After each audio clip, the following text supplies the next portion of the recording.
I am publishing and writing and going to be promoting my new book, Confessions of a Broke Millionaire. I'll have a lot more shares on here about what the book is about. I've been writing about it on Substack and dropping preview chapters. So I'll drop the link to my Substack below. Make sure you subscribe so that you get my weekly plus updates and so you can read my existing titles. Now, when I set out to find a literary agent, I asked myself, how would I approach attracting a literary agent in a way that only I can, that will not deplete me? If you have ever thought about or looked into writing a book, you know that usually if you are publishing a book and you're considering traditionally publishing, you would look for a literary agent in the conventional way of querying. There is a site where you can query literary agents. You can search by the books they've already published. I think you can also search by deal size. And so most first-time authors will go onto the site and submit sometimes hundreds of queries to different literary agents. And then I just read an article from a new literary agent. She's only been around for a few years, but she's already published a number of authors. And so she shared that one year, in just a quarter, she had 1,000 queries, and she would go through every single query one by one.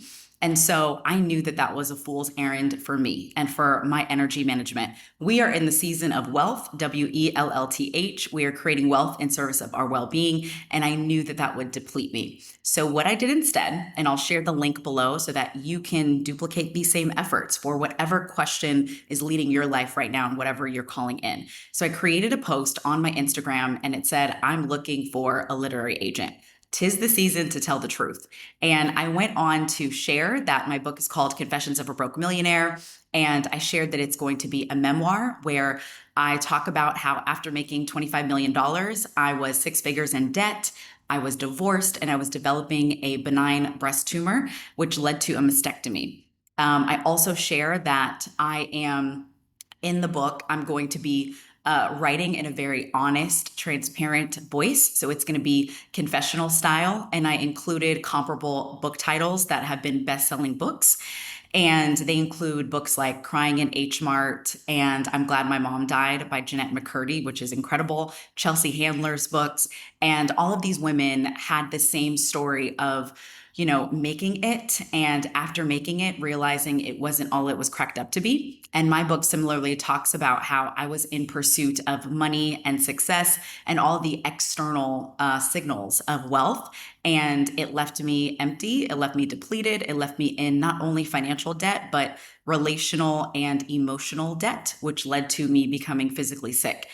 And I went on to just ask for people to tag people in the comments, mention literary agents, and I was flooded within just 7 days of putting up that post. I had personal introductions to 21 literary agents, and they represented some of the top firms like Avitas, WME, UTA, Emboldened Media Group, on and on and on. And I also had personal DMs from people I respected, some who were like 6 times best-selling authors, including New York Times best-selling authors who I've been following forever. And they found my really honest posts on Instagram and came in my DMs and said, I sent this to my agent. I love your boldness. And I received voice notes from women, like 4-minute voice notes from women I respect, offering to help. It was an incredible response. And so what I did is I went on and I shared that on Threads and on Substack. And so I've already spoken with, I think, 3 or 4 literary agents. I have 4 more or 5 more upcoming calls with literary agents. And I went ahead and followed up and posted again on Instagram and Substack a very detailed article about what I've learned so far in the process. Because the thing is, going into this process, I was debating whether I should be self-published, do traditional publishing, or be a hybrid publisher. And in these conversations, I realized that there are a few things that are important to me. One is creative control. Am I able to have the final say on my book title, subtitle, book cover, how it's marketed and positioned? The next thing was, can this agency, can this firm, this literary agent, position me to become a New York Times bestselling author?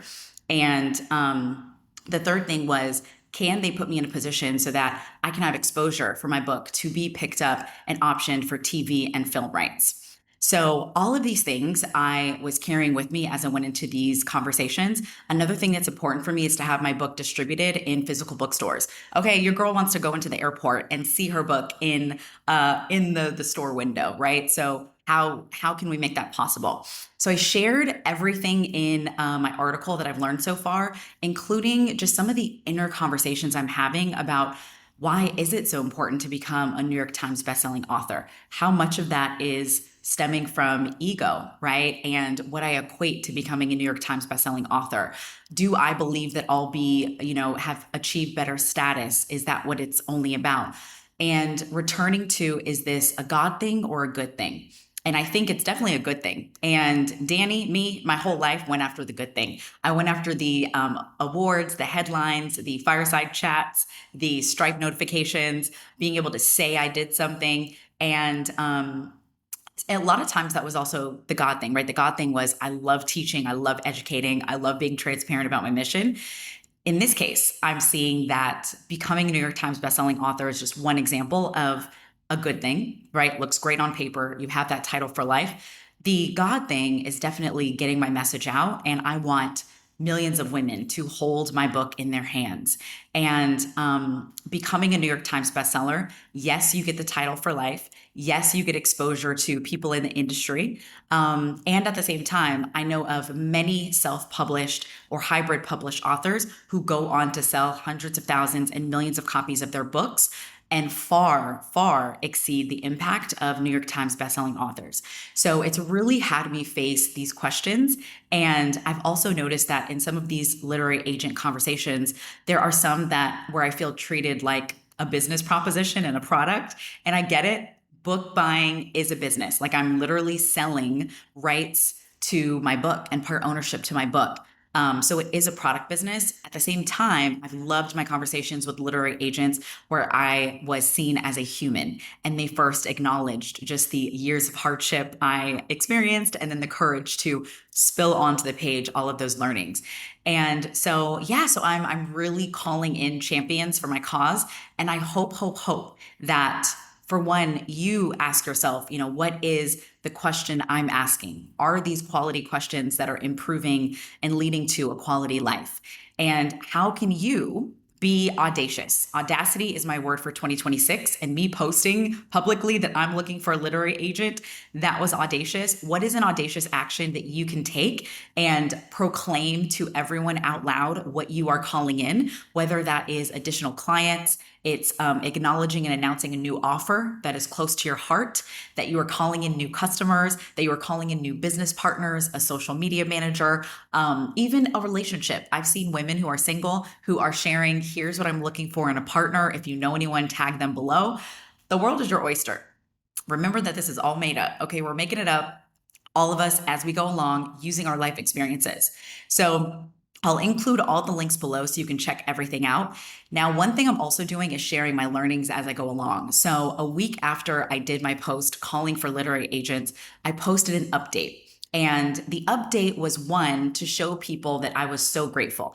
Every single person who sent me an intro, a DM, a voice note, I was showing them that I did not just sit and get overwhelmed by all of the incoming things. I got into massive action and I met their energy. I matched their energy and I had these conversations. I had them at 8 a.m., some at 7:30 a.m., some at 8 p.m.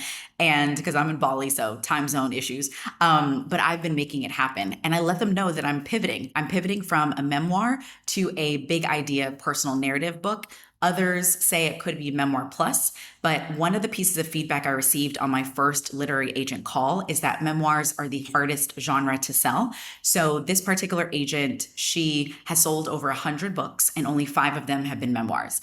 And even some celebrity written books that were memoirs, she said she could not sell.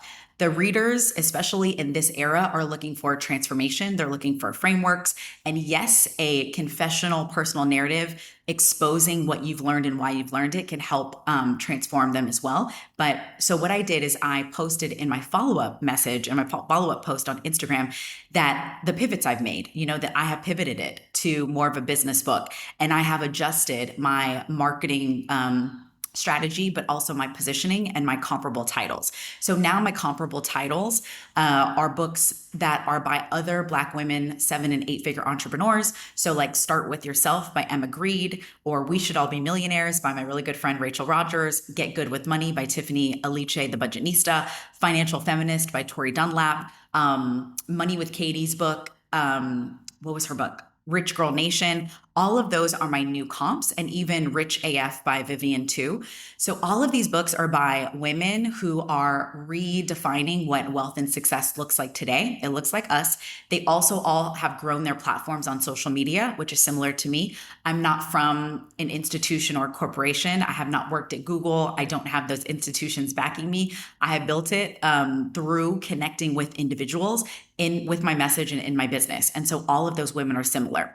So I included all of that in the post to just show them these are the things I'm learning in real time. And the response to that post has been incredible. I can see the back end analytics, of course, and I see that it is one of my most saved posts. The comments I'm getting are, just from first-time authors who are really thankful for me showing the journey and the improvement of the pivot, just in case they're writing a book that they now want to pivot. And because of that, I've been able to shift my conversations with literary agents.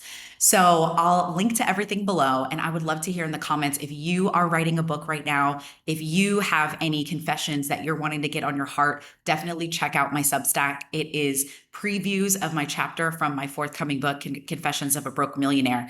And I have been so blessed to still been working with clients one-on-one behind the scenes. So I'm working with a first-time author. She has a 6-figure book deal. And I'm helping her with her book launch because I recently helped a friend of mine launch his book in January of this year. It was a business book.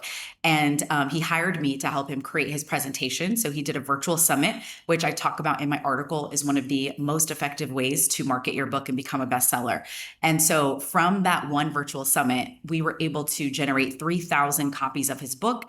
He went on to become a #1 Sunday Times bestseller. So if you're in the UK, the Sunday Times bestseller list is the equivalent of the New York Times bestseller list in the US. And so I talk about that in the article. And so luckily, because of those learnings, I'm able to work with this current author of mine, and we have a month-long engagement where I'm mentoring her through her book launch, and I'm also helping her monetize her podcast. So her podcast gets over 1 million views per month on YouTube, and so we're talking about creating a low ticket, so $50 or $45 per month paid membership for her podcast. And we've also created a 10K offer for her podcast listeners. And I'm also working with another podcaster who has over 10 million downloads of her podcast and helping her create a 5K offer. So if you're looking for guidance, if you're in a reinvention season, whether you are writing a book, uncovering your message, creating a new offer, or growing an existing offer, I'll also include a link where you can book one-on-one time with me. I have a one-on-one VIP session, or you can book to work with me in a month-long engagement. So with all of that, I would love to hear your takeaways from this video, the questions you're asking yourself in this season, what massive action you're going to take, how you're going to show up with audacity. And if I can be of any service, let me know. I'll see you in the next video and hopefully on my Substack.